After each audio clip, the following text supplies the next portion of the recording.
హల్లెలూయా. పరిశుద్ధ గ్రంథంలో నుండి అపోస్తలుడైన పౌలు హెబ్రీయులకు రాసిన పత్రిక ఈరోజు మనము ధ్యానము చేయబోతున్నాము.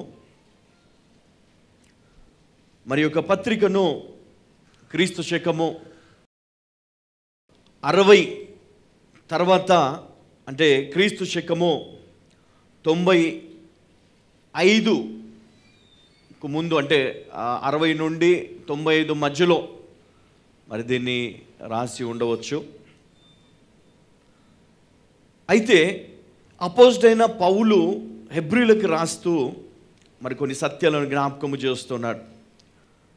మొదటి అధ్యాయంలో మనం చూసినట్లయితే దేవుని కుమారుడు దూతల కంటే శ్రేష్ఠుడు అని మరి ఇక్కడ వర్ణించడం జరిగింది. దేవదూతల కంటే శ్రేష్టమైన వాడు. 1వ అధ్యాయం 5వ వచనం ఈ విధంగా ఉంది, చదువుకుందాం. ఏలయనగా నీవు నా కుమారుడవు, నేను నేడు నిన్ను కనియున్నాను అనియు, నేను నేడు నిన్ను కనియున్నాము అనియు, ఇదియు గాక నేను ఆయనకు తండ్రినయ్యుందును, ఆయన నాకు కుమారుడయ్యుండును అనియు ఆ దూతలలో ఎవరితోనైనను ఎప్పుడైనను చెప్పెనా. మరియు ఆయన భూలోకమునకు ఆది సంభూతుని మరల రప్పించినప్పుడు దేవుని దూతలందరూ ఆయనకు నమస్కారము చేయవలెనని చెప్పుచున్నాడు. తన దూతలను వాయువులుగాను తన సేవకులను అగ్నిజ్వాలలుగాను చేసుకునివాడు అని తన దూతలను గూర్చి చెప్పుచున్నాడు. కాని తన కుమారుని గూర్చి అయితే, దేవా, నీ సింహాసనము నిరంతరము నిలుచున్నది, నీ రాజదండము న్యాయార్థమైనది, నీవు నీతిని ప్రేమించితివి, దుర్నీతిని ద్వేషించితివి, అందుచేత దేవుడు నీ తోడి వారి కంటే నిన్ను హెచ్చించున్నట్లుగా ఆనంద తైలముతో అభిషేకించెను. మరియు ప్రభువా, నీవు ఆదియందు భూమికి పునాది వేసితివి, ఆకాశములు కూడా నీ చేతి పనులే, అవి నశించును గాని నీవు నిలిచియుందువు, అవన్నీయు వస్త్రము వలె పాతగిల్లును, ఉత్తరీయము వలె వాటిని మడచివేతువు, అవి వస్త్రము వలె మార్చబడును, కానీ నీవు ఏకరీతిగానే ఉన్నావు, నీ సంవత్సరములు తరగవు అని చెప్పుచున్నాడు. 13 అయితే నేను నీ శత్రువులను నీ పాదములకు పాదపీఠముగా చేయవరకు, ఏమంటాడమ్మా? అయితే నేను నీ శత్రువులను నీ పాదములకు పాదపీఠముగా చెయ్యు వరకు నా కుడి పార్శ్వమున కూర్చుండుము అని దూతలలో ఎవరిని గూర్చి అయినా ఎప్పుడైనను చెప్పెనా. వీరందరూ రక్షణయను స్వాస్థ్యము పొందబోవు వారికి పరిచారము చేయుటకై పంపబడిన సేవకులైన ఆత్మలు కారా. చాలండి. మరి మొదటి అధ్యాయంలో మనం చూసినట్లయితే పౌలు గారు మరి చాలా చక్కగా ఇక్కడ వర్ణించడం జరిగింది. ఎక్కడ చూసినా కూడా మరి దేవుడు దేవదూతల కంటే శ్రేష్ఠుడు. మరి ఆయన నేను నీ శత్రువులను నీ పాదములకు పాదపీఠముగా చెయ్యు వరకు నా కుడి పార్శ్వమును కూర్చుండుము అని దూతలతో ఎవనిని గూర్చి అయినను ఎప్పుడునూ ఎప్పుడైనా చెప్పాడా? మరి ఎవరితో అన్నాడు ఈ మాట? తండ్రి అయిన దేవుడు ఈ లోకములో ఉన్న సమస్తము పైన అధికారమును ఎవరికి ఇచ్చాడంటే మనుషునికి ఇచ్చాడు. ముఖ్యముగా యేసుక్రీస్తునికి ఇచ్చాడు ఆయన. హల్లెలూయా. ఈరోజు మనం ఏదైతే మనం ఈ లోకంలో మనం చూస్తూ ఉన్నామో, ఈ లోక సంబంధమైన ప్రతిదీ కూడా, ఈ లోకములో ఉన్న సమస్తము దేవుని కృప వలన మానవునికి అప్పగించబడినవి. ప్రతి దానిపైన అధికారము దేవుడు నరునికి ఇచ్చాడు. ఇంకా ఏమన్నాడు? నీ శత్రువు నీ పాదము, నువ్వేదైతే పాదము నువ్వు పెడతావో నీ పాదం కింద ఏదైతే పాదపీఠం ఉంటుందో ఆ పాదపీఠముగా చెయ్యి వరకు నీవు నా కుడిపార్శ్వమున కూర్చుంటావు. హల్లెలూయా. దేవుడు ఆయన గొప్ప ప్రణాళిక కలిగి ఉన్నాడు. చాలా గొప్ప ప్రణాళిక కలిగి ఉన్నాడు. నిజంగా ఈరోజు ఏ నరుడైతే దేవుని ప్రణాళిక తెలియకుండా ఈ లోకములో ఒక వ్యక్తిగా బ్రతుకుతూ ఉన్నాడో ఆ వ్యక్తికి ఈరోజు నేను చెప్తున్నాను ఏంటి అంటే, దేవుడు ఒక గొప్ప ప్రణాళిక ఈ భూమిపైన ఆయన కలిగి ఉంటున్నాడు. There is a big plan. గొప్ప ప్రణాళికలో మరి దేవుడు క్రైస్తవులను ఆయన ఎన్నుకోవడం జరిగింది. విశ్వాసులుగా మనల్ని పిలవడం జరిగింది. రక్షణకే మనను పిలిచాడు. ఒక పాత్రగా ఆయన మనలను ఆయన నిమిత్తము వాడుకోవడానికి దేవుడు మనల్ని ఏర్పరచుకున్నాడు. నిజంగా మరి అది మనకు అర్థం కాదు. నిజంగా అంత లోతైనటువంటి జ్ఞానము మరి లోకములో ఏ నరునికి లేదు. యేసుక్రీస్తు అను మరి నరుడు ఆయన యొక్క గొప్ప జ్ఞానము చేత అనగా దేవుడు పరిశుద్ధాత్మ చేత ఆయనను అభిషేకించుకొని ఆయనకు జ్ఞానాన్ని ఇచ్చి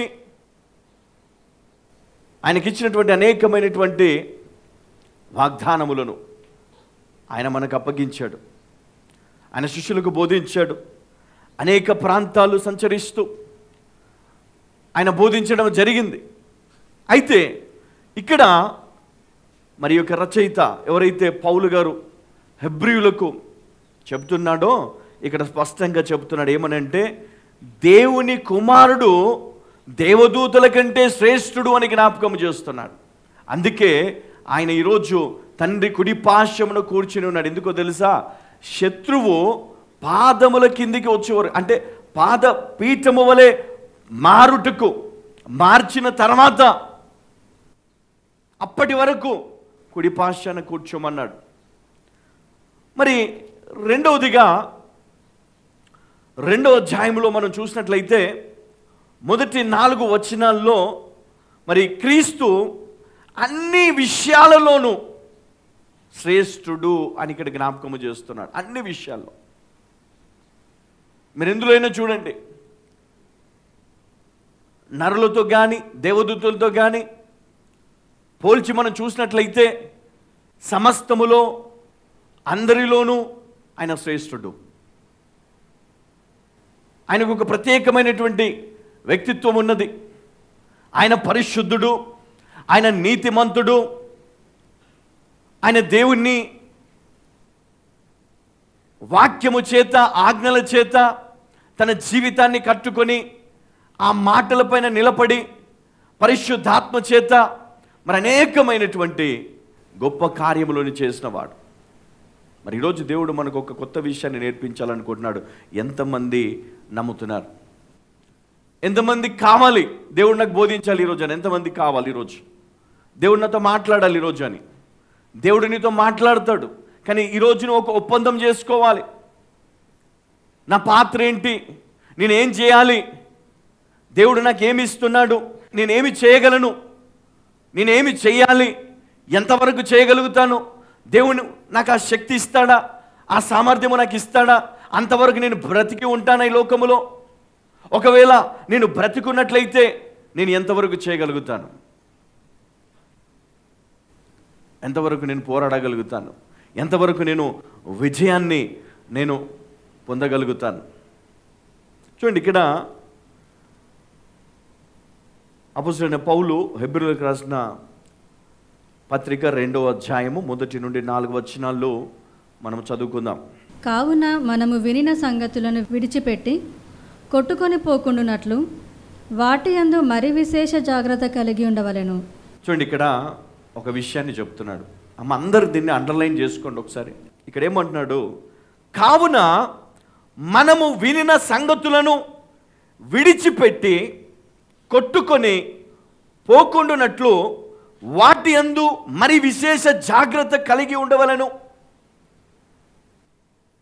అందరం కలిసి చదువుతాం ఒకసారి, అందరం కలిసి చదువుతామా? ఇప్పుడు మీరు చదవండి అమ్మా, అందరు చదువుతారు. కావున మనము వినిన సంగతులను విడిచిపెట్టి కొట్టుకొని పోకుండునట్లు వాటి యందు మరి విశేష జాగ్రత్త కలిగి ఉండవలెను. ఇక్కడ ఏమన్నాడు పౌలు గారు?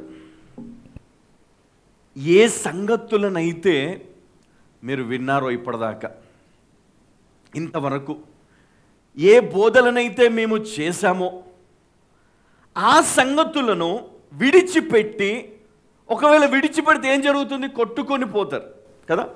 కొట్టుకొని పోవడం అంటే మనము ఎక్కడైనా కాలువలు మనం చూసినప్పుడు, ఇప్పుడు గోదావరి ఉంది, లేకపోతే కృష్ణ ఉంది, మరి మనం చూస్తూ ఉంటాం. మన ఆంధ్ర సైడ్ వెళ్ళినప్పుడు లేదా ఇటు తెలంగాణ వైపు పోయినప్పుడు గోదావరి మరి పొంగి పొర్లినప్పుడు మరి అందులో ఏదైనా పడితే అది ఏమవుతుందండి? కొట్టుకొని పోతుంది ఎక్కడ దాకనో. అయితే మనము వినిన సంగతులను విడిచిపెట్టి కొట్టుకొని పోకుండునట్లు వాటి యందు మరి విశేష జాగ్రత్త కలిగి ఉండవలను. విశేషమైన జాగ్రత్త. మనం నిజంగా ఈరోజు విన్న వాక్యాన్ని ఈరోజే మర్చిపోతాం. కానీ ఈ వాక్యము గనక మీరు విడిచిపెట్టి మరిచిపోయి మీ జీవితాల్లో ఈ వాక్యము లేని జీవితాన్ని మీరు కలిగి ఉంటే మీరు కొట్టుకొని పోయే ప్రమాదం ఉన్నది. జాగ్రత్త. మీరు అనుకోవచ్చు, కొట్టుకొని పోవడానికి మేమేమైనా పేపరా, లేకపోతే ఎండిపోయిన చెట్ట, లేకపోతే ఎండిపోయినటువంటి ఆకులం కాదు కదా. మేము మనుషులం, ఎలా కొట్టుకొని పోతామో? సాతానుడు మిమ్మలను లాక్కొని వెళ్ళిపోతాడు. హల్లెలూయా. ఎప్పుడు కూడా సాతానుడు ఏం చేస్తూ ఉంటాడు తెలుసా?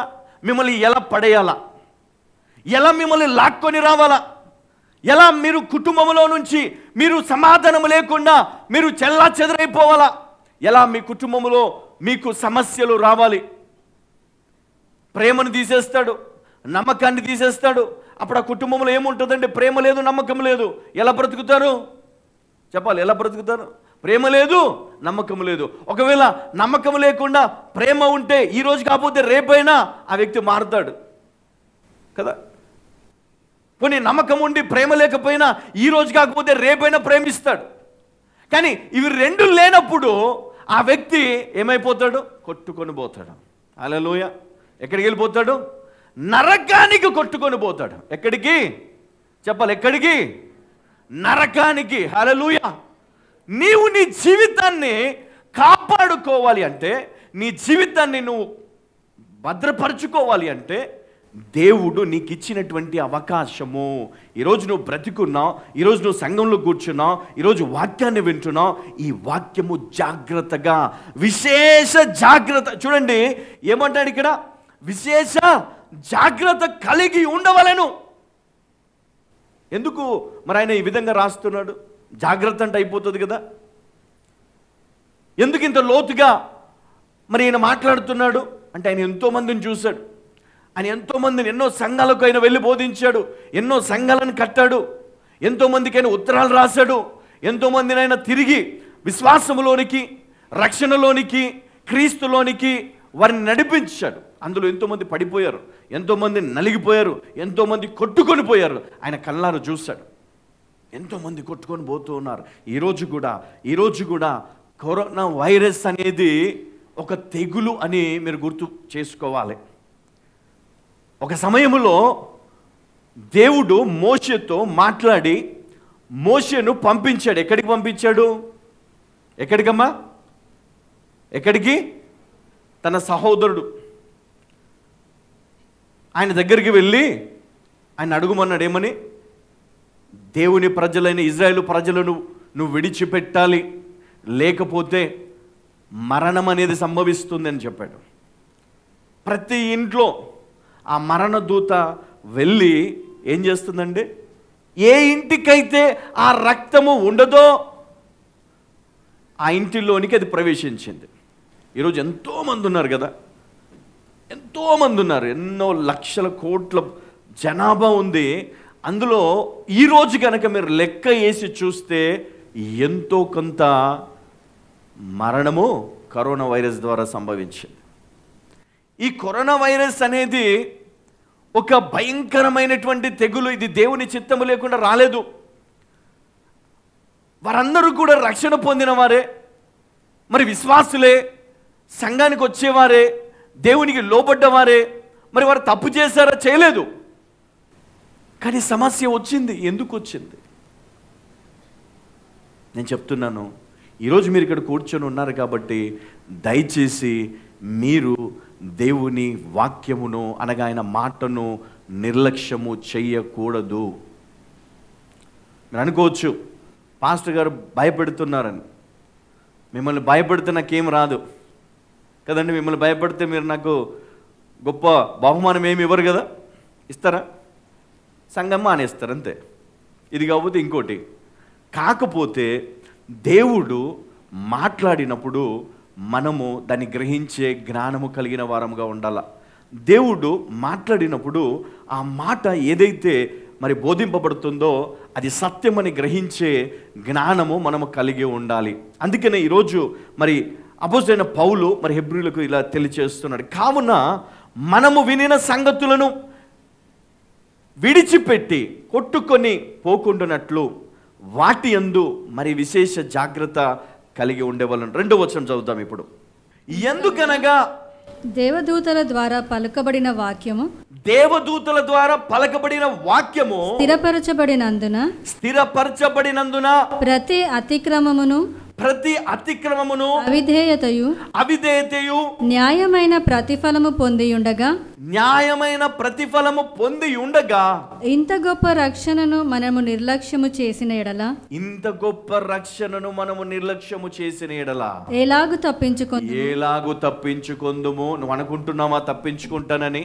ఈరోజు రాజులు, అధికారులు, గవర్నమెంట్ ఎంప్లాయీస్ కావచ్చు, ప్రైవేట్ ఎంప్లాయీస్ కావచ్చు, ఈరోజు దాసులు కావచ్చు, లేకపోతే ఈరోజు ఇంట్లో పనులు చేసేవారు కావచ్చు, లేకపోతే ఏ పని చేసినా మీరు నమ్మకంగా చేస్తున్నారా? చూడండి, ఒకరింట్లో మనం పని చేస్తున్నాం అనుకోండి, ఆ ఇంట్లో పని చేసుకుంటే ఏం చేస్తాం? ఏదో ఒకటి తీసుకొని జంపు కదా. సరే, ఏదన్నా ఒక కంపెనీలో పని చేస్తున్నాం అనుకోండి, కంపెనీలో పని చేసుకుంటే ఏం చేస్తాం? సరే, బిస్కెట్ ఫ్యాక్టరీ అనుకోండి, 2-3 బిస్కెట్లు తీసి రోజు 2 జేబులు వేసుకొని వెళ్ళిపోతాం కదా. అదే సబ్బుల ఫ్యాక్టరీ అనుకోండి, ఓ 2-3 సబ్బులు, రోజుకో 2 సబ్బులు వేసుకొని పోతాం. అదే ఇంకేదైనా కంపెనీ అనుకోండి, ఒక 2 తీసుకొని వెళ్ళిపోతాం. ఎవరు చూస్తారు? యజమాని ఏమో నిన్ను నమ్మాడు, తాళం చేతులు నీకు అప్పగించాడు, కానీ నువ్వేం చేస్తున్నావు? దోసుకోవాలా. గవర్నమెంట్ ఎంప్లాయీ, దేవుడు నీకు ఉద్యోగం ఇచ్చాడు, కానీ నువ్వేం చేస్తున్నావు? లంచాలు తీసుకుంటున్నావు. ఇది కరెక్టేనా? మీరు వినే వాక్యము మీకు ఇదే నేర్పిస్తుందా? మోసము చెయ్యమని, అన్యాయము చెయ్యమని, అపవిత్రపడమని, జీవితాలను పాడు చేసుకోమని, సత్యానికి వ్యతిరేకమైనటువంటి వారితో కలిసి బ్రతకమని నీకు వాక్యం బోధిస్తుందా?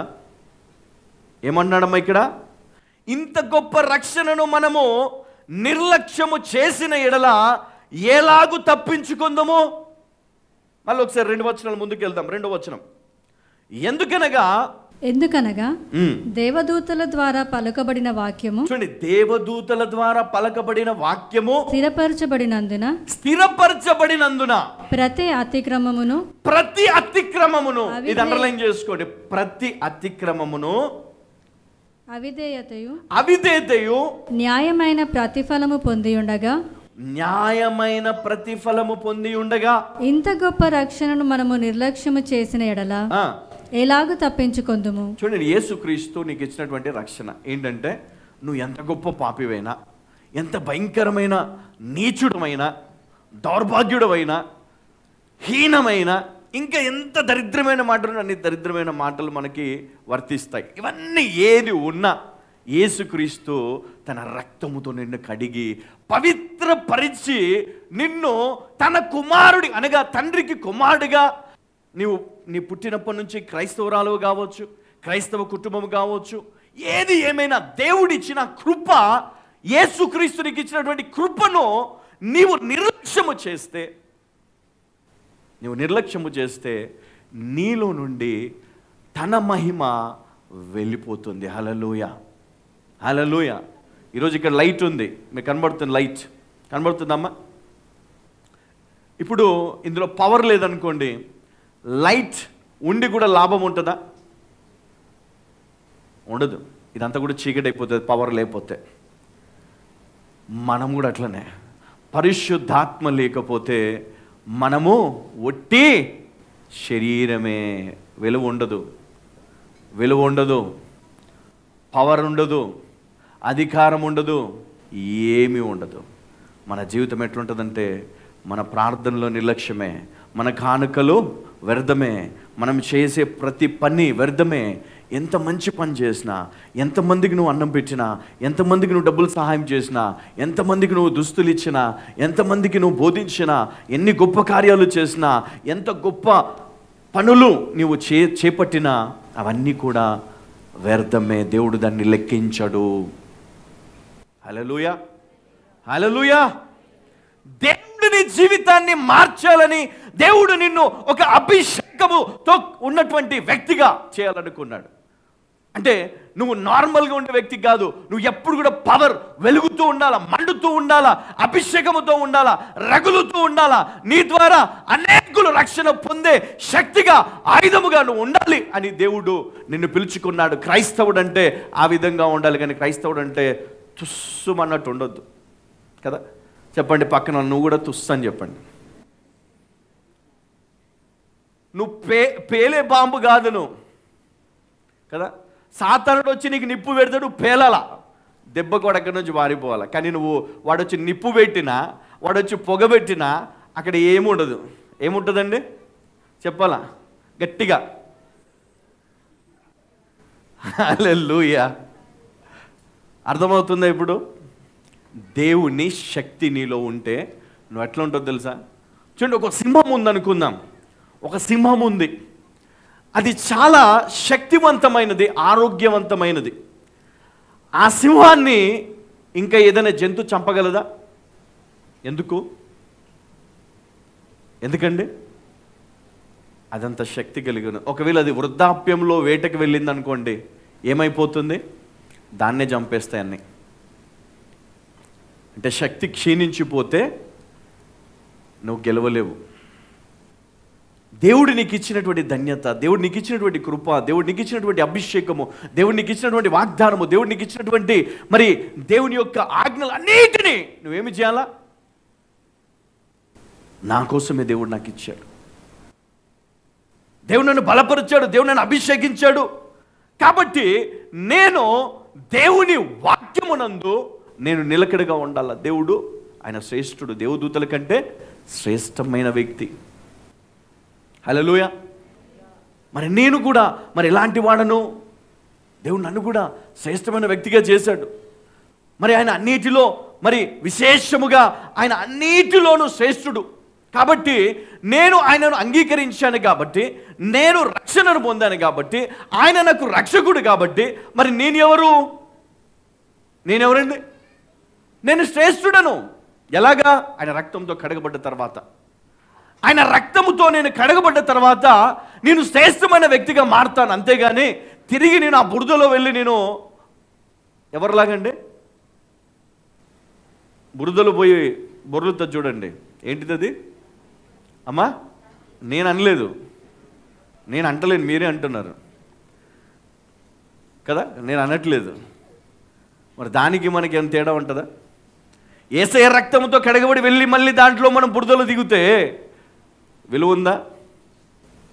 అందుకనే నువ్వేదైతే నువ్వు వింటున్నావో ఆ సంగతులను జాగ్రత్తగా నీ హృదయంలో దాచుకొని ప్రతిదినము ధ్యానిస్తూ నీ హృదయాన్ని ఎప్పటికప్పుడు నువ్వు బలపరుచుకుంటూ ఉండాలి, ధైర్యపరుచుకుంటూ ఉండాలి, నిరీక్షణ కలిగి ఉండాలి, విశ్వాసములో నువ్వు ఎదుగుతూ ఉండాలి. ఎంతమంది నీ విశ్వాసాన్ని దెబ్బతీసినా, నిన్ను అవమానించి నిన్ను కృంగదీసినా నువ్వు కృంగిపోవద్దు, డిసప్పాయింట్ కావద్దు. విశ్వాసం నుంచి పడిపోవద్దు. ఎవరు వచ్చి అంటారు, నువ్వు ఏం ప్రార్థన చేస్తున్నావు, నువ్వు ఏం సంఘానికి పోతావు, వీళ్ళు అన్నీ చేస్తారు, ప్రార్థన చేస్తారు, ఉపవాసం చేస్తారు, అన్నీ ఏమొస్తుంది నీకు, మారిందా, నీ పెళ్ళయిందా, అప్పులు పోయినాయా, గర్భఫలం వచ్చిందా, ఎందుకయ్యా చేస్తారు, ఇవన్నీ వదిలిపెట్టండి అంటాడు. ఎవడో తెలుసా వాడు, ఎవరో తెలుసా, నిన్ను కొట్టుకొని పోయేటట్టు చేసేవాడు వచ్చి నీకు చెప్తాడు నువ్వేం చేయాలి, అప్పుడు నువ్వేం చేయాలి, సాతానా వెళ్ళిపో ఇక్కడి నుంచి. ఏమన్నాలా, మిమ్మల్ని ఎవరైతే మీ దగ్గరికి వచ్చారో వాళ్ళ అన్నయ్య కొంపదీసి, వాళ్ళని కాదు, మీ హృదయంలో అనుకోవాలా, మీ హృదయంలో ఏమనుకోవాలా, సాతానా వెళ్ళు, నాకు తెలుసు ఏం చేయాలో. ఎంతమంది అయితే ఇప్పటిదాకా మీ విశ్వాసాన్ని కోల్పోయి నేను బయటికి రాలేనేమో అన్న స్థితిలో నుండి ఈరోజు బయటికి వచ్చి దేవుడు నాకు తోడుగా ఉన్నాడు, దేవుడు నాకు సహాయం చేస్తాడు, ఈ రోజు నుండి నా పరిస్థితి దేవుడు మారుస్తాడు అని నమ్మితే ఈరోజు ఇప్పుడే ఇక్కడే దేవుడు నీకు సహాయం చేయడానికి తన దూతలను పంపుతాడు. హల్లెలూయా, హల్లెలూయా. నమ్మిన ప్రతి వారి జీవితంలో దేవుడు ఖచ్చితంగా అద్భుతాన్ని చేస్తాడు. దేవా నా జీవితంలో మరి అద్భుతాన్ని చేయలేదు అని నువ్వు అనుకోవచ్చు, కానీ ఈరోజు నువ్వు నీ జీవితంలో జరగాలి అంటే చూడండి, ఫస్ట్ నువ్వు చేయవలసిన పని ఏంటంటే నీవు వినిన సంగతులను విడిచిపెట్టి కొట్టుకొని పోకుండానట్లు వాటి యందు మరి విశేష జాగ్రత్త కలిగి ఉండవలను. ఎందుకనగా దేవదూతల ద్వారా పలుకబడిన వాక్యము స్థిరపరచబడినందున ప్రతి అతిక్రమము అవిధేయతయు న్యాయమైన ప్రతిఫలము పొంది ఉండగా ఇంత గొప్ప రక్షణయు మనము నిర్లక్ష్యము చేసిన యెడల ఎలాగో తప్పించుకొందుమో. 4వ వచనం చదువుదాం ఇప్పుడు. అట్టి రక్షణ ప్రభువు బోధించుట చేత, చూడండి, అట్టి రక్షణ ప్రభువు బోధించుట చేత ఆరంభమై. హల్లెలూయా. ఈ రక్షణ ఎప్పుడు మొదలైందండి, ఎప్పుడు మొదలైందండి, చదవమని. అట్టి రక్షణ ప్రభువు బోధించుట చేత ఆరంభమై, ప్రభువు బోధించుట చేత ఆరంభమై, దేవుడు తన చిత్తానుసారముగా సూచక క్రియల చేతను. ఇక్కడ ఒక మాట మీరు జాగ్రత్తగా వినాల. దేవుడు బోధించడము ఆరంభించినప్పుడు మరి ఇక్కడ ఏం జరిగిందంటే రక్షణ, అట్టి రక్షణ ప్రభువు బోధించుట చేత ఆరంభమై దేవుడు తన చిత్తానుసారముగా సూచక క్రియల చేతను. దేని చేతండి, ఆయన వాక్యాన్ని ప్రారంభించి వాక్యాన్ని బోధిస్తూ సూచక క్రియలను చేస్తూ తర్వాత మహత్కార్యముల చేతను నానా విధములైన అద్భుతాల చేతను వివిధములైన పరిశుద్ధాత్మ వరములను అనుగ్రహించుట చేతను వారితో కూడా సాక్ష్యమిచ్చుచుండగా వినిన వారి చేత మనకు దృఢపరచబడెను. అంటే యేసుక్రీస్తు ఎలా నమ్మించాడు, ఎలా ఈ ప్రజలు నమ్మారు, ఎలా మరి వీరు ఆ వాక్యానుసారము నిలబడ్డారు అంటే ఆయన వాక్యాన్ని బోధించడం ప్రారంభించినప్పుడు అట్టి రక్షణ మొదలు పెట్టడం జరిగింది. ఆ రక్షణ మొదలై దేవుడు తన చిత్తానుసారముగా సూచక క్రియలను మహత్కార్యములను నానా విధములైన అద్భుతాలను తాను చేస్తూ ఆయన ఏం చేశాడు, ఇంకా వివిధములైన పరిశుద్ధాత్మ వరములను అనుగ్రహించుట చేత, పరిశుద్ధాత్మ వరములను అనుగ్రహించుట చేత. హల్లెలూయా. ఇది అండర్లైన్ చేసుకోవాలి. పరిశుద్ధాత్మ వరములను అనుగ్రహించుట చేతను వారితో కూడా సాక్ష్యమిచ్చుచుండగా వినిన వారి చేత మనకు దృఢపరచబడెను. హల్లెలూయా. అంటే దీని ద్వారా మనకు ఏమర్థమవుతుందంటే క్రీస్తు అన్ని విషయములోనూ శ్రేష్ఠుడు కాబట్టి మనము కూడా అన్ని విషయములో శ్రేష్టమైన జీవితాన్ని మనము జీవించాలని మరి క్రీస్తు ఈరోజు మనకు మాదిరిగా ఉంటున్నాడు. హల్లెలూయా, హల్లెలూయా. అంటే నువ్వు ఇప్పటి నుంచి ఏం చేయాలి, నీవు ఏదైతే రక్షణ పొందావో ఆ రక్షణను నువ్వు కాపాడుకోవాలా. చెప్పండి పక్కన అమ్మ, నువ్వు రక్షణ పొందావు కాబట్టి, క్రీస్తుని తెలుసుకున్నావు కాబట్టి, క్రీస్తుని అంగీకరించావు కాబట్టి ఈ రక్షణను నువ్వు కాపాడుకోవాలి నీ జీవితకాలం అంతా. ఈ రక్షణ నిర్లక్ష్యము చేయకూడదు. ఎందుకంటే నీవు ఈ రక్షణ పొందడానికి యేసుక్రీస్తు ఆయన బోధించాడు, ఆయన సూచక క్రియలు చేశాడు, అద్భుత కార్యాలు చేశాడు. ఆయన పరిశుద్ధాత్మ ద్వారా అనేకులకు పరిశుద్ధాత్మ వరములను ఇచ్చుట ద్వారా, వారిని అభిషేకించడము ద్వారా తన్ను తాను ఆయన కనపరుచుకున్న అందరికీ కూడా, అందరూ కూడా సాక్ష్యం ఇచ్చారు. అవును, అప్పటిదాకా అద్భుతాలు లేవు, అప్పటి వరకు మరి సూచక్రియలు లేవు, మరి అంతకుముందు మరి దేవుడు చేశాడు. కానీ ఒక వ్యక్తి వచ్చి ఆయన ద్వారా చేయడము అనేది యేసుక్రీస్తు ద్వారా ప్రారంభమైంది. మరి దేవుడు అట్టి కృప, అట్టి ధన్యత ఈరోజు ఎవరికి ఇచ్చాడంటే ఇక్కడ ఉన్నటువంటి మనందరికీ కూడా ఇచ్చాడు. అందుకనే దీనిని నిర్లక్ష్యము చేసిన వారు ఏమైపోతారండి? ఏమైపోతారు? కొట్టుకొని పోతారు. ఎక్కడికి పోతారు? వారు ఎక్కడికి పోతారో వారికి తెలియదు. వాళ్ళ జీవితం ఎలా ఉంటుందో వారికి తెలియదు. వారి ఉద్యోగం ఏమైపోతుందో, వారి పిల్లల పరిస్థితి ఏమైపోతుందో, వారి ఆరోగ్యం ఏమైపోతుందో, వారి భవిష్యత్తు ఏమై ఉంటుందో, వారి ఆయుష్ ఏమై ఉంటుందో అది వారి చేతిలో ఉండదు.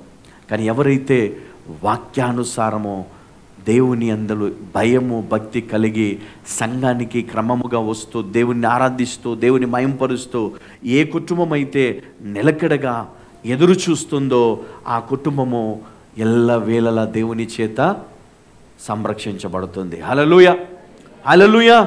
అట్టి అభిషేకం, అట్టి కనికరము దేవుడు మనకి ఇచ్చాడండి. కానీ మనం ఏమనుకుంటాం తెలుసా? నా ఆరోగ్యం బాగుంటే మందిరానికి పోతాను కదా, పొద్దున్నే లేచి వంట రెడీ అయిపోతే, పప్పు అన్నము రెడీ అయిపోతే చర్చికి పోతా. ఒకవేళ వంటలు లేట్ అయిపోయినాయి అనుకోండి, ఇంకేం పోతాను? ఈ జిడ్డు ముఖం వేసుకొని పోతే బాగుంటుందా? స్నానం చేయాలి, తయారు కావాలి, ఇంత పౌడర్ వేసుకోవాలి, తల దూక్కోవాలి, తలారాలి, అబ్బా ఎంత పనండి. ఇదంతా జరిగేసరికి ఆ వాక్యం అయిపోతుంది. చివరిలో పోయి ప్రైజ్ ది లార్డ్ బ్రదర్, హల్లెలూయా. ఎంతమందికి అర్థమవుతుంది? అర్థమవుతుందా? మనం ఏం చేస్తున్నాం అర్థమవుతుందా? మనం ఏం చేయాలో అర్థమవుతుందా? నిర్లక్ష్యము చేయకూడదు, వాక్యాన్ని మర్చిపోకూడదు, వాక్యానుసారమైన జీవితాన్ని జీవించాలని దేవుడు జ్ఞాపకం చేస్తున్నాడు. ఈరోజు ఎన్నో అన్యాయాల్లో నువ్వు చిక్కుకొని ఉండొచ్చు, మోసంలో, పాపములో, అతిక్రమములో మరి నువ్వు చిక్కుకొని ఉండొచ్చు. అయితే దేవుడు ఏమంటున్నాడు? దానికి ప్రతిఫలము ఖచ్చితంగా ఉంటుంది, జాగ్రత్తగా ఉండాలి, నీవు దాంట్లో నుంచి నువ్వు బయటికి రావాలి అని దేవుడు జ్ఞాపకము చేస్తూ ఉన్నాడు. అందుకనే ఇంత గొప్ప రక్షణను మనము నిర్లక్ష్యము చేసిన యెడల ఎలాగో తప్పించుకుందామో. ఇంత గొప్ప రక్షణ, ఎలాంటి రక్షణ ఇచ్చాడు మనకు దేవుడు? గొప్ప రక్షణ అనేది. ఒకసారి గొప్ప రక్షణ, ఇది ఇది ఇది ఆర్డినరీ కాదు, ఎక్స్ట్రాడినరీ. హల్లెలూయా. రక్షణ అనేది ఇది చీప్ కాదు, ఏదో రోడ్డు మీద దొరికే, ఏదో నమ్ముకుంటే రోగాలు పోతాయంట, తలకాయ నొప్పి, నడుము నొప్పి, జ్వరం పోతుందంట, అందుకే నమ్ముకోవాలి. చీపు కాదు, కాదు, కాదు. అలాంటి వారు రోగం పోగానే వాళ్ళు మాయమైపోతారు. ఎట్లా? రోగం పోగానే కనబడరు, మళ్ళీ కనబడతారా? నడుము నొప్పి బ్రదర్ అని వస్తారు, ప్రార్థన చేయగానే తగ్గగానే నడుము నొప్పి మాయమైపోయిందంటే వాళ్ళు కూడా మాయమైపోతారు. హల్లెలూయా. కాళ్ళ నొప్పి మాయమైపోతే వాళ్ళు కూడా మాయమైపోతారు. హల్లెలూయా కదా బ్రదర్. ఆపరేషన్, ఆపరేషన్, దేవా ఆపరేషన్ ఆపేసి ప్రార్థన చేసినప్పుడు మరి దేవుడు నిజంగా మరి వారి విశ్వాసాన్ని బట్టి, వారికి ఉన్న ఆశని బట్టి ఆపరేషన్ క్యాన్సిల్ అయిపోతే వాళ్ళు కూడా క్యాన్సిల్ అయిపోతారు, చర్చిలో కనబడరు మళ్ళీ. అయ్యో, ఇంత గొప్ప రక్షణ నిర్లక్ష్యము చేయకండి. ఇంత గొప్ప రక్షణ నిర్లక్ష్యము చెయ్యకూడదు. దయచేసి మరి మీ అందరినీ కూడా నేను రిక్వెస్ట్ చేస్తున్నా, ఒకవేళ మీరు కనుక నిర్లక్ష్యం చేస్తున్నట్లయితే జాగ్రత్త. ఎప్పుడు ఏ విధంగా ఎటు నుంచి వస్తాడో తెలియదు, వస్తే మళ్ళీ మీకు అవకాశం అనేది ఉండదు దేవుని దగ్గర. ఈ రోజున కూర్చొని మనం వాక్యం వినగలుగుతున్నాం, ప్రార్థన చేయగలుగుతున్నాం, దేవుని మందిరములో మనము ఆయనను ఆరాధించగలుగుతున్నామంటే ఇది కేవలము ఆయన మనకి ఇచ్చినటువంటి కృపయే, కానీ వేరే ఏది కాదు అని నమ్ముతున్నాను. ఒకవేళ మీరు నమ్ముతున్నారా? ఇది కాదు, ఏదో నాకు టైం ఉంది కాబట్టి ఏదో పోని పాపం అని వచ్చాను, ఊరికే మెసేజ్లు పెడతా ఉంటాడు, రండి రండి రండి రండి అందుకే వచ్చాను అనుకుంటున్నారా? లేదు లేదు లేదు లేదు. నీ పట్ల దేవునికి ప్రణాళిక ఉందని, నీవు దేవుని మందిరంలో ఉండాలని దేవుడు నిన్ను నడిపించాడని ఈరోజు నువ్వు జ్ఞాపకము చేసుకోవాలా.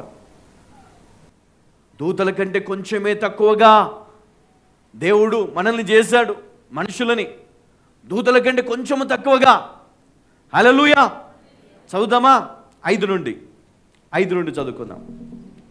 మనము మాట్లాడుచున్న ఆ రాబోవు లోకమును ఆయన దూతలకు లోపరచలేదు. అయితే ఒకడు ఒక చోట ఇలాగున దృఢముగా సాక్ష్యమిచ్చుచున్నాడు. చూడండి, అయితే ఒకడు ఒక చోట ఇలాగున దృఢముగా సాక్ష్యమిచ్చుచున్నాడు. నీవు మనుష్యుని జ్ఞాపకము చేసుకొనుటకు వాడే పాటివాడు. నీవు నరపుత్రుని దర్శించుటకు వాడే పాటివాడు. హల్లెలూయా, హల్లెలూయా. చూడండి, ఇక్కడ ఏమన్నాడమ్మా? మనము మాట్లాడుచున్న ఆ రాబోవు లోకమును ఆయన దూతలకు లోపరచలేదు. హల్లెలూయా. దూతల కోసం కాదు, రాబోయే ఆ యొక్క రాజ్యము, రాబోయే దేవుని రాజ్యము దూతల కొరకు కాదు. ఎవరి కొరకంట? ఒకడు దృఢముగా మరి ఇలాగ సాక్ష్యం ఇస్తున్నాడు, ఏమని? నీవు మనుషుని జ్ఞాపకము చేసుకుంటకు వాడు ఏ పాటివాడు, నీవు నరపుత్రుని దర్శించుటకు వాడు ఏ పాటివాడు. హల్లెలూయా, హల్లెలూయా. వాడు ఏ పాటివాడు? వింటున్నారా? అర్థమవుతుందా? దేవుడు నీకు ఎంత విలువ ఇచ్చాడు, నరపుత్రునికి, నరునికి ఎంత ధన్యత ఇచ్చాడో గ్రహించారా? వాడు ఏ పాటివాడు? దేవుడు దర్శించడానికి, దేవుడు మనుషుని జ్ఞాపకము చేసుకోవడానికి వాడు ఏ పాటివాడు? నీవు నరపుత్రుని దర్శించుటకు వాడు ఏ పాటివాడు? నీవు దేవదూతల కంటే వానిని కొంచెము తక్కువ వానిగా చేసితివి, మహిమా ప్రభావములతో వానికి కిరీటము ధరింపచేసితివి. హల్లెలూయా. మహిమా ప్రభావములతో వానికి కిరీటమును ధరింపచేసితివి. దేవదూతల కంటే కొంచెమే తక్కువగా. అంటే ఈ లోకములో ఉన్న సమస్తము పైన దేవుడు ఎంత అధికారమును మానవునికి ఇచ్చాడు, అది నీకు తెలుసా? నువ్వు ప్రతిదానికి భయపడతావు.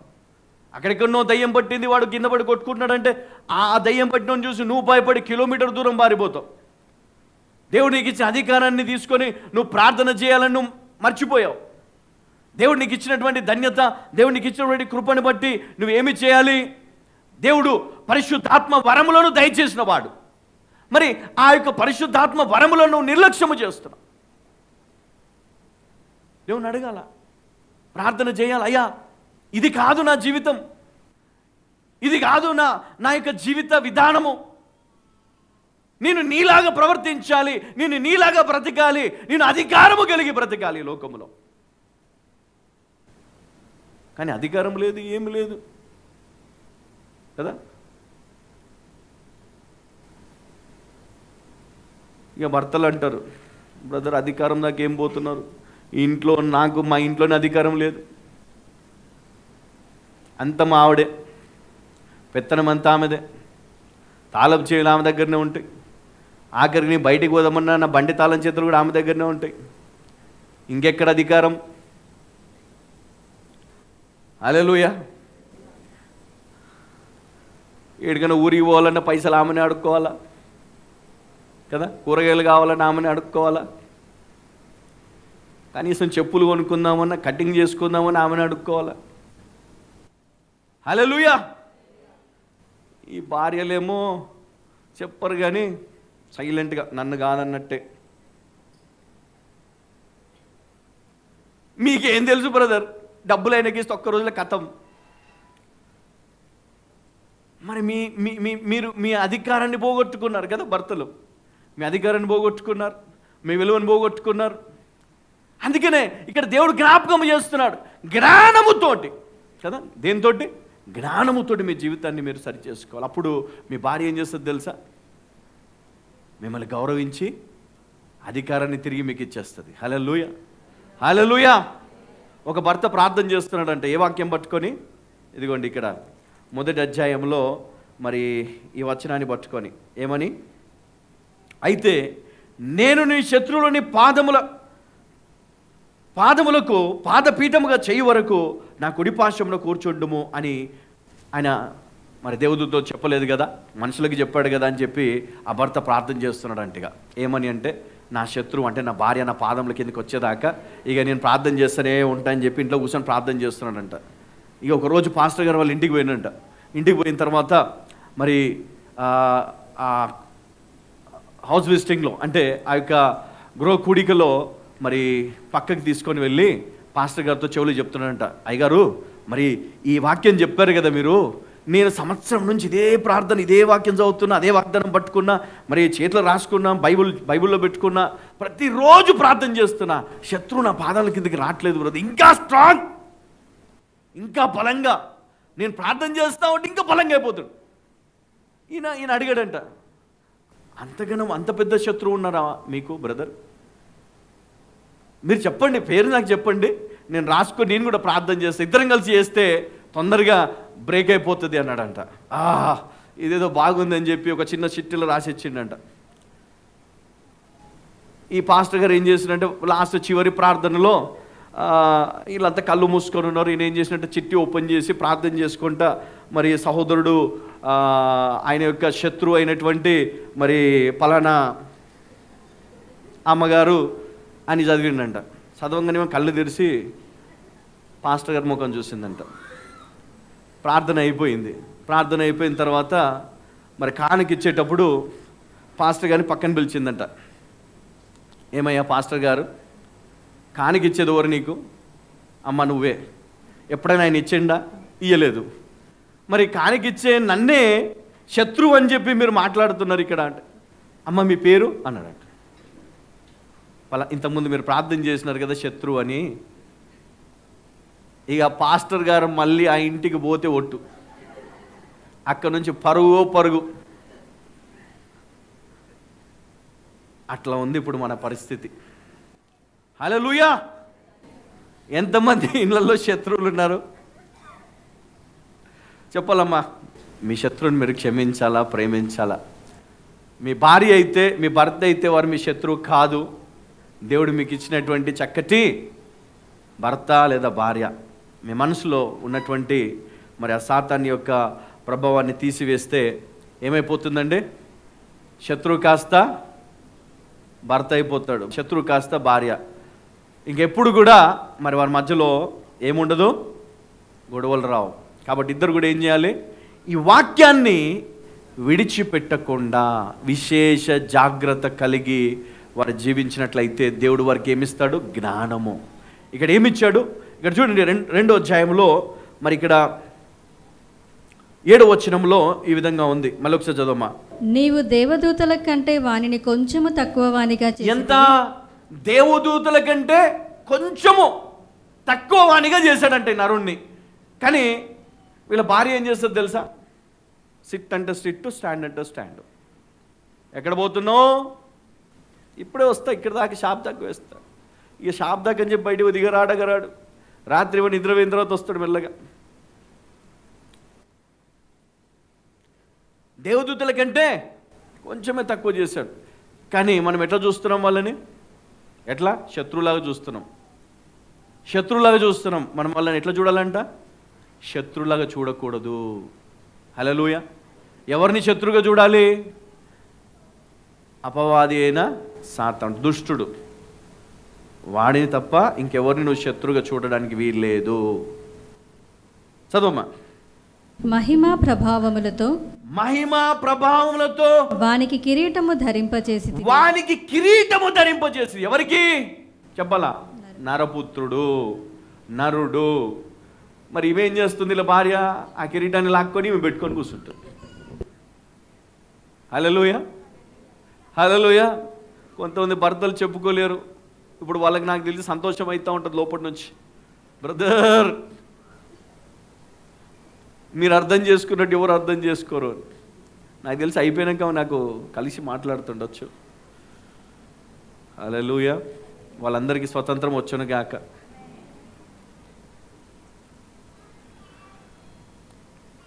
చదవమ్మా. నీ చేతి పనుల మీద వానికి అధికారము అనుగ్రహించితివి. చూడండి, ఎవరి చేతుల పని పైన? దేవుని చేతి పనుల పైన వారికి అధికారం అనుగ్రహించితివి. అంటే ఈరోజు నీకు దేవుడు ఎంత అధికారం ఇచ్చాడు? ఈ సృష్టి అంతటి పైన చక్కటి అధికారం మనకు ఉంది. ఉందా లేదా? ఎంతమంది నమ్ముతారు అధికారం ఉందని? ఇప్పుడు నీ ప్రార్థనకు శక్తి ఉందా లేదా? అంటే దేవుడు అధికారం ఇచ్చాడు కదా. ఇప్పుడు నీ ప్రార్థనకు శక్తి ఉందా? నువ్వు అపవాదిని ఎదిరించగలుగుతావా? చెప్పాలా, ఎదిరించగలుగుతావా? ఒకవేళ నువ్వు నిజంగా దేవుని వాక్యాన్ని విని వాక్యంలో మరి నువ్వు నిలకడగా ఉంటూ కొట్టుకొని పోకుండా విశేష జాగ్రత్త కలిగి ఉన్న ఎడల దేవుడు దేవదూతల కంటే కొంచెమే తక్కువగా నిన్ను చేశాడు కాబట్టి, ఆ మహిమ ఆ యొక్క అభిషేకము నీకు ఇచ్చాడు కాబట్టి, ఆ కిరీటము నువ్వు ధరించుకొని ఉన్నావు కాబట్టి నువ్వు ఎలాంటి వాడు? ఇప్పుడు నువ్వు చేసే ప్రార్థనకు శక్తి ఉంటుంది. నువ్వు ఆజ్ఞాపిస్తే నీ ఆజ్ఞకు విలువ ఉంటుంది. హల్లెలూయా. నువ్వు దుష్టుని సాతాను నువ్వు గద్దించావు, యేసు నామములో ఇక్కడ నుంచి వెళ్ళిపో. వాడు ఏం చేయాలా? నీ కిరీటాన్ని బట్టి, దేవుడు నీకు ఇచ్చిన మహిమను బట్టి, దేవుడు నీకు ఇచ్చినటువంటి ఆ శక్తిని బట్టి వాడు ఏం చేయాలా? అక్కడి నుంచి వాడు ఖాళీ చేసి వెళ్ళిపోవాలి. ఒకవేళ నువ్వు ఎంత ప్రార్థన చేసినా వాడు పోవట్లేదు అనుకోండి, దాని అర్థం ఏంటి? నువ్వు తుస్ చెప్పాలా? ఏమండి వాళ్ళు ఓ ప్రార్థన చేస్తూ ఉంటావు, ఎట్లా కింద పడి బొర్లి బొర్లి బొర్లి బొర్లి ఓ ఏడ్చుకుంటూ ప్రార్థన చేస్తావు. ఎన్ని కన్నీళ్ళు వచ్చినా వాడు అక్కడ కూర్చొని డ్యాన్స్ చేస్తూ ఉంటాడు. ఇంకా ఏడు, ఇంకా ఏడు, ఇంకా ఇంకా ఇంకా ఇంకా ఏడుస్తూనే ఉండు, ఏడుస్తూనే ఉండు. వాడికి కావాల్సింది అదే. కానీ నువ్వు ఏం చేయాలంటే తెలుసా? నజరేయుడైన యేసు నామములో అపవాది అయిన సాతానుడా, ఇక్కడ నుంచి నువ్వు వెళ్ళు. నీకు అధికారం లేదు ఇక్కడ. ఇది ఎవరిది? ఈ ఇల్లు నాది, దేవుడు నాకు ఇచ్చాడు.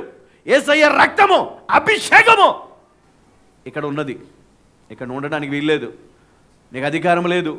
ఈ రోగము, ఈ సమస్య, ఈ వేదన ఉండడానికి వీలు లేదు. ఆ అధికారం నువ్వు తెలుసుకుంటే, ఆ శక్తి నువ్వు తెలుసుకుంటే. లేదనుకో, నువ్వు ఎట్లా ప్రార్థన చేస్తావు? తుస్. నువ్వు ఎంత ప్రార్థన చేసినా అక్కడ నుంచి ఏమొస్తుందండి? సౌండ్ పేలదు అది. హల్లెలూయా. నువ్వు ఎట్లా ఉండాలా? పవర్ఫుల్ వెపన్ లాగా ఉండాలా. అప్పుడే దేవుడు నిన్ను ఇంకా బలపరుస్తాడా. నా కుమారుడు, నా కుమార్తె, నా కుమారుడు ప్రార్థన చేస్తే ఏమైపోయింది? ఎరుకో కూడా కూలిపోయింది కదా. నా కుమారుడు ప్రార్థన చేస్తే ఒక రోజంతా కూడా ఆగిపోయింది కదా. పగలు లేదు, రాత్రి లేదు, మొత్తం వెలిగే, చీకటి రాలే. వచ్చిందా? సూర్యచంద్రులు ఆగిపోయారు. మోషే ఆజ్ఞాపిస్తే ఎర్ర సముద్రం రెండు పాయలైపోయింది. ఇంత గొప్ప అధికారం ఎక్కడ పోయింది? ఎవరు దొంగలించారు? ఏమైపోయింది? దేవుడు దేవదూతల కంటే కొంచెమే తక్కువ చేశాడు. సాతానుడు ఎవరు? దేవదూత. అవునా కదా? ఎవరండి సాతానుడు? ఒకప్పుడు దేవదూత. మరి వానికంటే మనం కొంచెమే తక్కువ చేయబడ్డాం. అంటే మనం ఎంతవరకు వాడిని ఆపగలుగుతామో? 99% వరకు. హల్లెలూయా. ఆ 1% దేవుడు నీకు సాయం చేయడా? వాడు నన్ను నాశనం చేస్తున్నాడు, వాడు నన్ను మోసం చేస్తున్నాడు, నాకు అప్పులు తీసుకొచ్చాడు, నాకు రోగం తెచ్చాడు, నాకు బాధలు పెట్టాడు, నాకున్న సమస్యలన్నీ కూడా వాడి వల్లే. మరి నువ్వేం చేస్తావు? కూర్చొని ఏడుస్తావా? అడగండి, కూర్చొని ఏడుస్తావా? అయితే నీ సమస్యలు పోవు. ఎందుకు ఉపవాసం చేయాలి? ఎందుకు ఉపవాస ప్రార్థన చేయాలి? నీ శక్తిని నువ్వు రెట్టింపు చేసుకోవడానికి, నీ విశ్వాసాన్ని బలపరుచుకోవడానికి, వాక్యములు ఎదగడానికి, దేవునికి దగ్గరగాడానికి, ఈ లోకానికి దూరం కావడానికి. హల్లెలూయా. ఈ లోక సంబంధమైన వాటి నుండి దేవుడు నేను ఏం చేస్తాడంటే ప్రత్యేకంగా నేను బయటికి తీసుకొని వస్తాడు. నువ్వు లోకంలో చిక్కుకొని పోయావు, ఆ బంధకాల్లో చిక్కుకొని పోయావు, ఆ నష్టములో వేదనలో చిక్కుకొని ఉన్నావు. అందులో నుంచి బయటికి తీసుకొని వచ్చి ఆ చికట్టమైనటువంటి ఆ యొక్క పనికి రాని వేరునంతా కూడా తీసివేసి దేవునిని పరిశుద్ధపరిచి దేవునికి నూతనమైన జీవితాన్ని దేవుడు నీకు ఇస్తాడు. హల్లెలూయా, హల్లెలూయా. అందుకనే ఆయన అన్నిటిలో శ్రేష్ఠుడు, దేవదూతల కంటే శ్రేష్ఠుడు. హల్లెలూయా. ఆయన అబ్రహాము సంతాన స్వభావము కలిగిన వాడు. హల్లెలూయా. దేవదూతల స్వభావం కాదు. ఎవరి స్వభావం కలిగి ఉన్నాడు? అబ్రహాము సంతాన స్వభావం కలిగి ఉన్నాడు. అది ఇక్కడ చూస్తాం మనము 2వ అధ్యాయము 14 నుండి 18 వరకు మనం చూసినట్లయితే మరి ఇక్కడ రాయబడినది, కాబట్టి ఆ పిల్లలు రక్తమాంసములు చూడండి, కాబట్టి ఆ పిల్లలు రక్తమాంసములు గలవారైనందున ఆ ప్రకారమే మరణము యొక్క బలము గలవానిని అనగా అపవాదిని మరణము ద్వారా నశింపచేయుటకును. ఎట్లండి? మరణము ద్వారా నశింపచేయుటకును. జీవితకాలం అంతయు మరణ భయము చేత దాస్యమునకు లోబడిన వారిని. చూడండి, జీవితకాలం అంతా కూడా మరణ భయము చేత దాస్యమునకు లోబడిన వారు ఎవరు? ఒకప్పుడు ఉన్నటువంటి వారి గురించి ఇక్కడ రాశాడు. కానీ ఇప్పుడు మన జీవిత కాలం అంతా కూడా మరణ భయము. ఏంటంటే sugar, BP, thyroid, cancer, HIV, అది ఇది ఏ రోగము నేనేమి చేయదండి.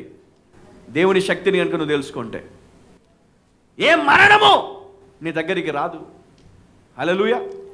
వాటిని జయించే సామర్థ్యం ఎవరిచ్చారు? వాటిని జయించే శక్తిని ఎవరిచ్చారు? దేవుడు నీకు ఇచ్చాడు. అందుకనే ఇక్కడ చూడండి ఏమంటే, జీవిత కాలమంతయు మరణ భయము చేత దాస్యమునకు లోబడిన వారిని విడిపించుటకును ఆయన కూడా రక్త మాంసములలో పాలివాడాయను. ఎవరిని విడిపించడానికి చెప్పాలి. ఎవరిని? జీవిత కాలమంతా కూడా మరణమనే దాస్యములో, మరణ భయములో దాసులుగా ఉన్న వారిని విడిపించుటకు ఆయన కూడా రక్త మాంసములు గలవాడై ఈ లోకానికి వచ్చాడు. అర్థమవుతుందండి ఇప్పుడు ఎందుకు యేసుక్రీస్తు శరీరంతో వచ్చాడు? దేవుడు కదా, దేవుడిలాగా రావచ్చు కదా, లేదా దేవదూతలాగా రావచ్చు కదా. దేవదూతల స్వభావంతో రాలే, దేవదూతల ప్రభావంతో రాలేదు. అబ్రహాము సంతాన స్వభావముతో ఆయన వచ్చాడు. అంటే రక్త మాంసములు గలవాడిగా వచ్చాడు ఈ లోకానికి. హల్లెలూయా. గట్టిగా చప్పట్లు కొడదాం. అంటే ఎందుకు యేసుక్రీస్తు మనుషుడిగా వచ్చాడు అంటే, ఈరోజు నీవు దేనికైతే భయపడుతున్నావో మరి యేసుక్రీస్తు కూడా ఆ రోజు మనుషుడిగా వచ్చాడు. మరి మనుషుడు దేనికైతే భయపడ్డాడో దానికి భయపడలేదు. మనుషుడు దేనికైతే మరి లోపడ్డాడో దానికి లోపడలేదు. మనుషుడు దేనికైతే శోధింపబడ్డాడో దానికి శోధింపబడలేదు. ఆయన జయించాడు. కాబట్టి నువ్వు కూడా జయించాలంటున్నాడు, నువ్వు కూడా నిలబడాలంటున్నాడు, నువ్వు కూడా మరి ఆయన వలె నువ్వు ప్రవర్తించాలంటున్నాడు. అందుకనే ఆయన దేవదూతల స్వభావమును కలిగి ఆయన శక్తిని పొందుకోలేదు. నరుల స్వభావం అంటే అబ్రహాము సంతానము యొక్క స్వభావము చేత ఆయన ఆ యొక్క శక్తిని పొందుకున్నాడు రక్త మాంసములతో. హల్లెలూయా. మరి ఆయన చేశాడు కాబట్టి ఈరోజు నువ్వు చేయలేవా? నువ్వు ఏం కలిగి ఉన్నావు? అబ్రహాము సంతానముకి ఇచ్చినటువంటి ఆశీర్వచనముల ద్వారా ఈరోజు నీవు కూడా ఎవరైతే అంగీకరిస్తున్నారో క్రీస్తును, వారు కూడా అబ్రహాము యొక్క ఆశీర్వచనములు అంటే ఆ యొక్క వాగ్దానము చేత వారు కూడా వారసులే. ఎంతమంది నమ్ముతున్నారు? ఈరోజు చెప్పండి, నేను కూడా అబ్రహాము వారసుడని. హల్లెలూయా. క్రీస్తు ఎవరి స్వభావం కలిగి ఉన్నాడు? అబ్రహాము సంతతి స్వభావం కలిగి ఉన్నాడు. ఈరోజు మనం ఎవరి స్వభావం కలిగి ఉండాలి చెప్పాలా? యేసు క్రీస్తు స్వభావం కలిగి ఉండాలి. అందుకనే చూడండి ఇక్కడ, కాబట్టి ఆ పిల్లలు రక్త మాంసములు గలవారైనందున ఆ ప్రకారమే మరణము యొక్క బలము గలవానిని ఆయన అనగా అపవాదిని మరణము ద్వారా నశింపచేయుటకును జీవిత కాలమంతయు మరణము చేత దాస్యమునకు లోబడిన వారిని విడిపించుటకు. మరణ భయము చేత దాస్యమునకు లోబడిన వారిని విడిపించుటకును ఆయన కూడా రక్త మాంసములలో పాలివాడాయను. తర్వాత ఏలైనగా ఆయన ఎంత మాత్రమును దేవదూతల స్వభావమును ధరించు. ఇది అండర్లైన్ చేసుకోండి. ఆయన ఎంత మాత్రమును దేవదూతల స్వభావమును ధరించుకొనక అబ్రహాము సంతాన స్వభావమును ధరించుకొని ఉన్నాడు. గట్టిగా చెప్పకూడదు. హల్లెలూయా. అంటే ఈరోజు మరి నీవు ఎవరు? మీరు నరపుత్రులు. రక్షణ పొందినందున, క్రీస్తును అంగీకరించినందున నీవు కూడా అబ్రహాము సంతానము యొక్క స్వభావము గలవాడవై నీవు ఉన్న ఎడలా నీ జీవితంలోనికి ఏమొస్తుంది? అధికారము. హల్లెలూయా. చెప్పండి, అధికారం అని చెప్పండి. దేనిపైన అధికారము? నీ శత్రుపైన అధికారము, దేవుని చేతి పనులపైన అధికారము. హల్లెలూయా. దేవుడు చేసిన సమస్తము పైన అధికారము. అంటే ఈరోజు నీవు ఈ లోకములో ఏమై ఉన్నావు? శక్తి. హల్లెలూయా. పవర్ అని చెప్పండి. పవర్ అంటే క్రైస్తవుడు దేనినైనా జయించగలడా? చెప్పాలి, జయించగలడు. దేనినైనా జయించగలడా? జయించగలడు. వ్యాధిని జయించగలడా? చెప్పండి గట్టిగా. వ్యాధిని జయించగలడా? భయమును జయించగలడా? శత్రువును జయించగలడా? అవమానమును జయించగలడా? పాపమును జయించగలడా? మరి ఈ లోకంలో ఉన్న చీకటిని జయించగలడా? దయ్యములను జయించగలడా? మంత్రశక్తులను జయించగలడా? లేమిని జయించగలడా? అన్నిటినీ జయించగలడు. ఎందుకు? నీ దేవుడు నీకు సమస్తం పైన అధికారం ఇచ్చాడు. గట్టిగా చప్పట్లు కొడదాం. హల్లెలూయా. 17-18 కావున ప్రజల పాపములకు పరిహారము కలుగజేయుటకై దేవుని సంబంధమైన కార్యములలో కనికరమును నమ్మకమును గల ప్రధాన యాజకుడగు నిమిత్తము అన్ని విషయములలో ఆయన తన సహోదరుల వంటి వాడు కావలసి వచ్చెను. తాను శోధింపబడి శ్రమ పొందెను గనుక శోధింపబడు వారికి సహాయము చేయగల వాడై ఉన్నాడు. హల్లెలూయా, హల్లెలూయా, హల్లెలూయా. ఎందరైతే శోధింపబడుతున్నారో వారికి సహాయకుడు ఎవరండి? చెప్పాలా? ఎవరు? యేసయ్య. హల్లెలూయా. ఎవరంటే ఇప్పుడు ఆయన శోధింపబడుతున్న వారందరికీ కూడా సహాయం చేయడానికి ఆయన మనకు తోడుగా ఉన్నాడు. ఈరోజు నువ్వు శోధింపబడుతున్నావా? చనిపోవాలనుకుంటున్నావా? ఇక చాలు, ఈ జీవితాన్ని వదిలేద్దాం, వద్దు, వ్యర్థం, చీ చీ చీ చీ, ఏం బ్రతికిది, ఏం బ్రతుకుతాం, ఇంకేం బ్రతుకుతాం? నమ్మినోడు వదిలేశాడు కదా, కట్టుకున్నోడు వదిలేశాడు కదా, ఉన్నది బాయే, ఉంచుకున్నది బాయ్, అన్ని బాయ్. ఏదో బిజినెస్ చేద్దాం అనుకొని డబ్బులు అప్పు తెచ్చుకుంటే అది బాయ్, అది నష్టమైపోయాయి కదా. ప్రేమిస్తే ఆ ప్రేమ కాస్త ఏమైపోయింది? ఒట్టిదైపోయింది. నమ్మినాం, నీ నమ్మకం కాస్త వృధా అయిపోయింది. నీ జీవితంలో ఏమైపోయింది? ఇప్పుడు అన్నిటిలో నిరాశ నిరాశ నిరాశ నిరాశ నిరాశ, శోధన శోధన శోధన. పాపముకై లోకములో నువ్వు అన్నిటిలో దేవుని విడిచిపెట్టాలని శోధన, సంఘాన్ని విడిచిపెట్టాలని శోధన, వాక్యాన్ని వినకూడదని శోధన, ప్రార్థన వద్దని శోధన. నీ జీవితంలో అన్నీ కూడా శోధన శోధన. వీటిని జయించడానికి ఎవరు నీకు సహాయం చేయబోతున్నారు? హల్లెలూయా, హల్లెలూయా. ఈరోజు నువ్వు శోధింపబడుతున్న ప్రతి శోధన యేసయ్య నామములో ఆయన నీకు తోడుగా ఉండి సహాయం చేయబోతున్నాడు. పక్కన ఉన్న వాళ్ళకి చెప్పండి, అమ్మా నీకు సహాయం ఉన్నది, దేవుడు నీకు సహాయం చేయబోతున్నాడు. నువ్వు శోధనలో ఉన్నావు, డిప్రెషన్లో ఉన్నావు, ఇక ఏమి చేయలేను, ఇక ఏమి సాధించలేను, ఇక ఏది లేదు నాకు, ఇక ఏ గమ్యము లేదు, సంపాదించడానికి మార్గాలు లేవు, కానీ దేవుడు మార్గం తెరవబోతున్నాడు. హల్లెలూయా. నువ్వు సంపాదించగలుగుతావు, నువ్వు ఆశీర్వదించబడతావు, నువ్వు దీవించబడతావు, దేవుడిని గర్వఫలం ఇస్తాడు, వివాహం జరుగుతుంది, ఇల్లు కడతావు, ఘనమైన కార్యములు నువ్వు పూనుకుంటావు. జకర్యాలో ఇదిగో దేవుడిచ్చిన వాగ్దానము, ఘన కార్యములను పూనుకొని నువ్వు ఆశీర్వదించబడతావు. హల్లెలూయా, హల్లెలూయా, హల్లెలూయా, హల్లెలూయా. సమస్తం పైన అధికారము కలిగిన నీవు దేవుని శక్తి చేత నింపబడతావు. ఈరోజు రెండు చేతుల మీదకి ఎద్దాం, దయచేసి రెండు చేతుల మీదకి ఎద్దాం.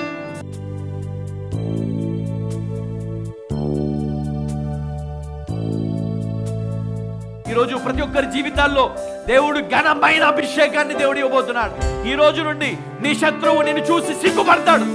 ఈ రోజు నుండి దేవుడు నీ జీవితాన్ని బలమైన ఆశీర్వాదంతో నింపబోతున్నాడు. హల్లెలూయా. ప్రతి ఒక్కరి కట్లు విడిపోవును గాక, ప్రతి చేతబడి శక్తుల ప్రభావము విడిపోవును గాక, ప్రతి సమస్య నుండి విడుదల కలుగును గాక, ప్రతి శాపము విడిపోవును గాక, ప్రతి కట్లు తెగిపోవును గాక, దురాత్మలు అంధకార శక్తులు కుప్పకూలును గాక.